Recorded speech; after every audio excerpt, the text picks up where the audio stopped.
Değerli arkadaşlar, merhaba. Önce kendimi tanıtayım. Ben Yunus Emre Yörük Türkmen Derneği Başkanı Nihat Erçetin.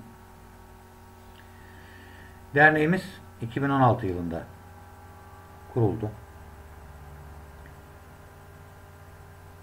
Kurulurken hedefimiz Yunus Emre gibi aşk ateşiyle yanan fakat bizim kültürümüz açısından, Yörük Türkmenlik açısından bu ateşte yanan insan olmayı, insanlar olmayı, kültürümüzü gelecek kuşaklara bir miktarda olsun aktarabilmeyi hedefledik. Bu sebepten dolayı bir Yörük Türkmen Derneği'nin başına çok değerli felsefeci, düşünür, aşık Yunus Emre'nin ismini koymayı uygun gördük. Bu sebeple Yunus Emre Yörük Türkmen Derneği dedik. Aşkımız Yörük Türkmenliğe çok fazla. Bizler kurulurken kültürümüzü nasıl yaşatabiliriz? Genç kuşaklara bilimin eşliğinde nasıl unutulmamaya, kültürümüzü yaşatmaya, geleceğe bir şeyler bırakabilir miyiz düşüncesiyle hareket ettik. Bizler bu hareket tarzı içerisinde dernekçiliğin zor olduğunu bile bile göğüs gere gere şükürler olsun adımı attık.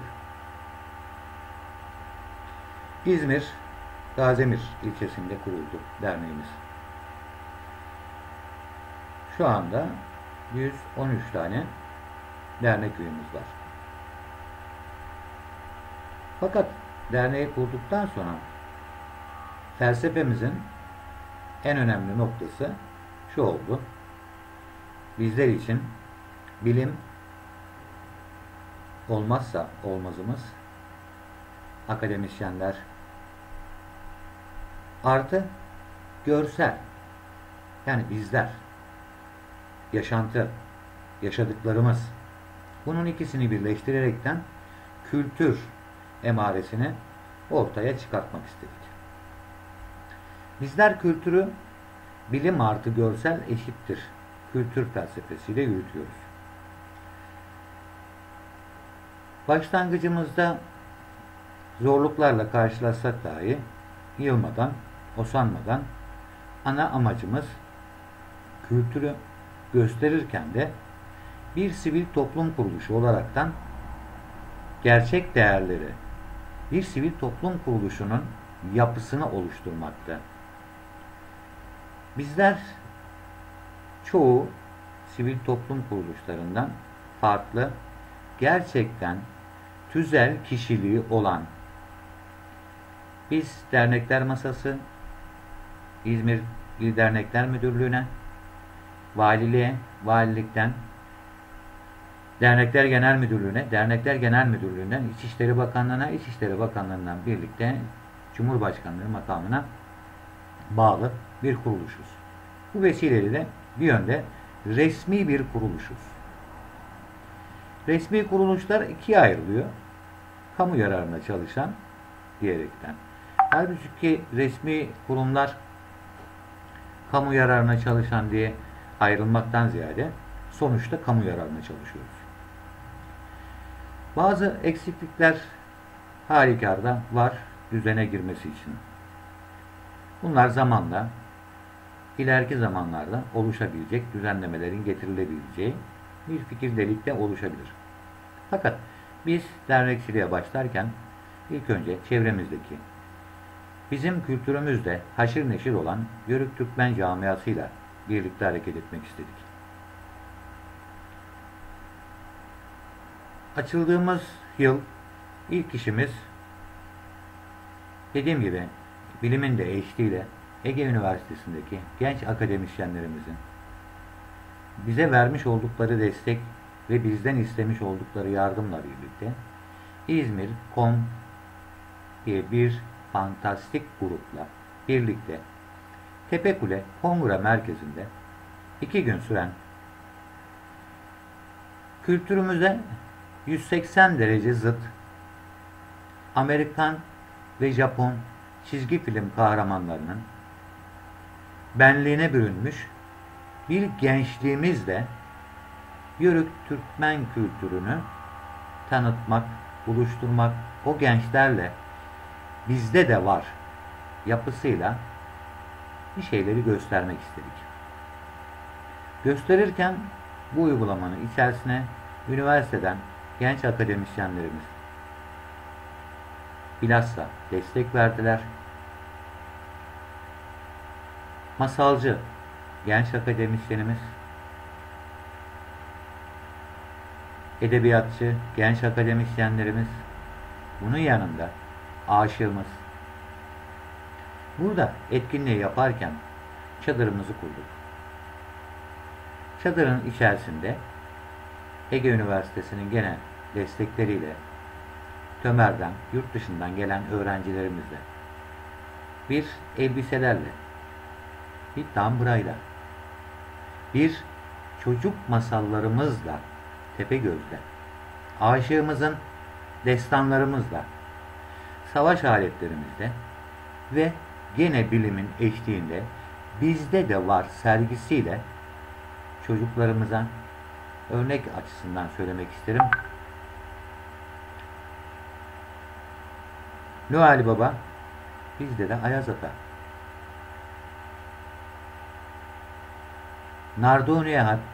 Narduniye Hanım, Pamuk Prenses gibi sergiyi açarak çocuklarımıza kendi kültürümüzden örnekler ve kesitler verdik.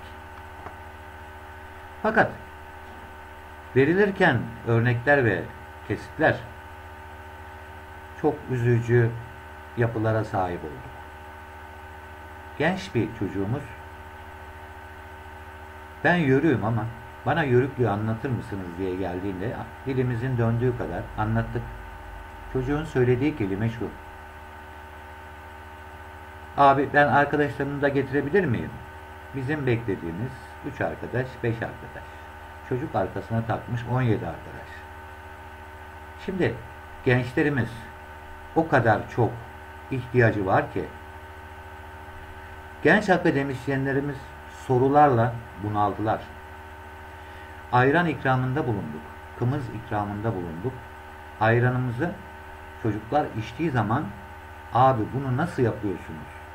Bunun tadı daha değişik, daha tatlı. Kımızı içerlerken alkol var bunda. Hayır. Çok cüzi etkilemez diyebildik. Bir şeylerin tanıtımını yaptık.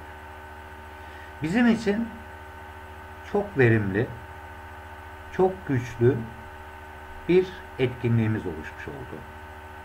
Bu konuda Ege Üniversitesi'nin verdiği desteklerde küçük görülemez. İkinci etkinliğimizde Menderesler Derneği beraber konuşurken biraz da dini vecibelerimize değinelim demiştik. 150 tane durumu iyi olmayan ailelerin çocuklarına erkekliğe ilk adım dediğimiz sünnet merasimini oluşturalım demiştik. Şükürler olsun 100 tane çocuğumuzu 3 tane hastanemizde anlaşaraktan daha önceden bevliye uzmanlarının, genel cerrahların vasıtasıyla her türlü kontrolleri yapılaraktan sadece etkinlik gününde çocukların orada olmasını sağladık. Tabii biz çok büyük bir aileyiz. İnanın bu etkinliğe sağ olsun müftümüz Kur'an'ını okuyaraktan, Menderes ilçesi belediye başkanımız düğün salonunu açaraktan, bazı iş adamlarımız kıyafetlerini, ayakkabılarını, bazı iş adamlarımız pastalarını, bazı arkadaşlarımız kendi aramızda toplamış olduğumuz parayla lokmalarını, Bazı dernek başkanı arkadaşlarımız çocukların oyuncaklarını vererekten çocukların hiçbir şekilde rencide edilmeden aileleriyle birlikte bir erkekliğe ilk adımını gerçekleştirmesini sağlamış olmanın mutluluğunu yaşadık. Bu etkinliği bitirdikten sonra 2017'de gene bilimin eşliğiyle liselerde Nevruz'u Türk kimliğimizdeki, Yörük Türkmenlikteki kimliğimizi yansıtmak istedik. Liselerle Buca Özel Tırnaklı Fen Lisesi ile birlikte çevresindeki ortaokul ve liselerle 7 tane yumurtaların neden boyandığını, ateşin neden üstünden atladığını, çadırımız kurduk, çadırın su alıp almamasını, ayrana verdiğimizde ayranın tadının değişik olduğunu, bir şekilde kültürümüzde Yörük Türkmenliği gençliğimize tanıtmaya çalıştık. 2017'nin Mayıs ayında yine üniversitemizin destekleriyle, Ege Üniversitesi'nin destekleriyle Çeşme Ulusoy Meslek Lisesi'nin Erasmus projesi kapsamında yurt dışından gelen Letonya, Litvanya, Romanya, İtalya ve Fransa'dan gelen öğrencilerle bilimin eşliğinde Birinciköy Menderes Boncukköy'deki Kemal abinin yerinde gerçek dağ keçisi, çanak çömlek, nazar boncuğunun nasıl yapıldığı, ikramlarımızdan gözlemelerimizin, ayranlarımızın dağıtımı, deveyi bizim için ne kadar güçlü olduğunu, atın bizim için ne kadar güçlü olduğunu gösterileriyle canlı bir şekilde yurt dışından ve Çeşme'ye gelen öğrencilerimize kültürümüzden tanıtımlar sunmaya çalıştık. İkinci günü üniversitenin içerisinde Ege Üniversitesi Türk Dünyası Araştırmaları Enstitüsü'nde Hıdrellez programı düzenlendi.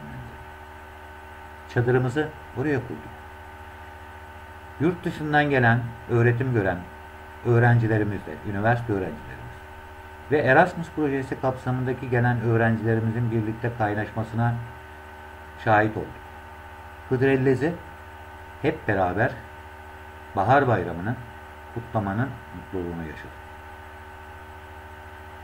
2018 yılında, hatta 2017 yılında bir konuşmamızda Mehmet Ali Çalkaya başkanımızın, Balçova Belediye Başkanımız kendisi, o zaman bir Yörük Türkmen mizampajında heykel istemiştik. Kendisi iyi bir Yörük çocuğudur. Söz vermişti. Sağ olsun. Bazı aksaklıklar olmasına rağmen 2018'in 29 Ekim'inde Cumhuriyet Bayramı'nda Balçova Belediyesi'nden çevre yola çıkışta Tatbikat Camii'nin karşısındaki kavşakta Yörük Türkmen kültüründeki mizampajı, Yörük adamı kayaların üstünde keçileriyle birlikte yanında Yörük kadını ayranını yapıyor.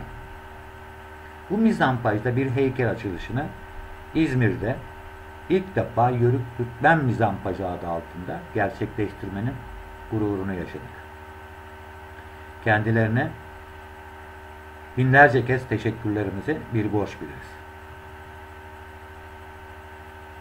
2018'de çevremizdeki 18 dernekle beraber bir çalıştay yapmak istedik. Farklı bir çalıştay. Bizden önce yapan arkadaşlarımız vardı ama daha farklı bir çalıştay oluşturmak istedik. Çeşme Altınoluk Otel'de 3 gün boyunca 11, 12, 13 Ocak'ta biz Uluslararası Yörük Türkmen çalıştayını yaptık. Çok verimli, çok güzel bir çalıştay geçirdik.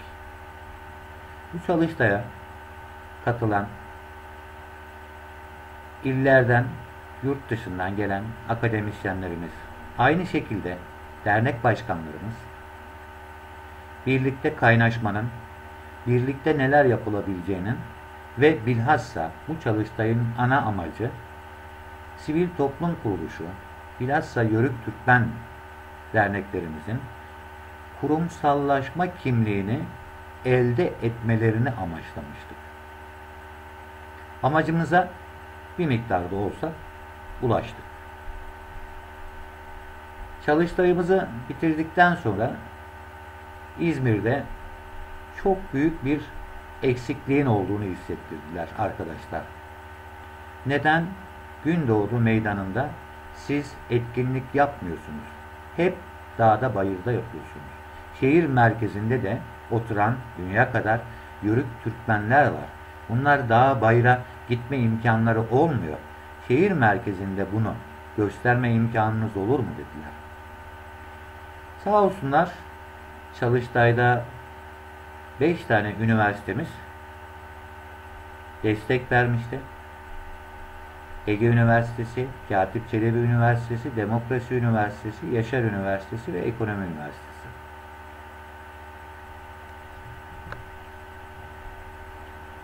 Şölenimizi yaparken daha da fazla destek almaya başladık.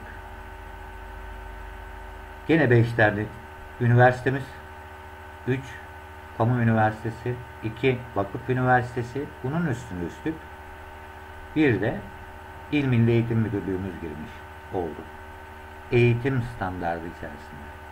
Sağ olsunlar canla başta çalışan arkadaşlarımız Çanakkale Belediyesi'nden halk oyunlarıyla, Akhisar Belediyesi'nden halk oyunlarıyla, Burhaniye Belediyesi'nden halk oyunlarıyla, İzmir İl Milli Eğitim Müdürlüğü Halk Eğitimler bölümünden, halk eğitim müdürlüklerimizin destekleriyle, Anel Sender Derneğimizin Türkiye'deki devlet sanatçılarının beraber kurmuş olduğu dernekle beraber onların destekleriyle standlarımızı açaraktan halkımıza bizim kültürümüzde neler var diye gösterme imkanlarımız oldu. Halkımızın çok hoş, çok tatlı bir şekilde bu kültüre esasen yabancı olmadıklarını gösterdiler. İnsanlar bazen kıyafetleriyle farklı algılanabilirler. Fakat önemli olan insanların içindeki aşk ateşiydi. Yörük Türkmenlik ateşiydi. Bunu orada görmek, duygulandırmak, bir insanlara, bir gençliğe, bir halkımıza bir şeyler gösterebilmek ve istekli olmalarını görmek çok mutluluk verdi. Bizler hedeflerimiz mümkün olduğu kadar planlı, programlı, projeli bir şekilde hareket etmek istiyoruz. Bu zamana kadar da planlı, programlı ve projeli hareketlerimizle devam ettik. İleriki yıllarda daha güzel projelerle, daha güzel gençliğe sunumlarla birlik beraberliğimizi pekiştirmek, burada devamlı surette ileriye bakmak. Rahmetli Mustafa Kemal Atatürk'ün söylediği söz gibi